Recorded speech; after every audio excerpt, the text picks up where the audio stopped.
Mani sauc Daina, es esmu dzimusi augusta Dobelē.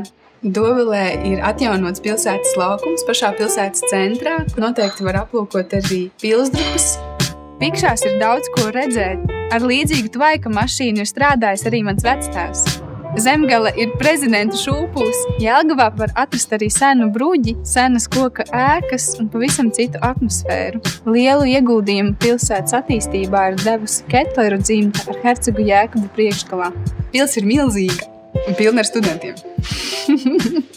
Arī Tērvetē ir pils. Šī zemgaļu pils izskatās pēc īstas, bet smaržo pēc svaiga koka.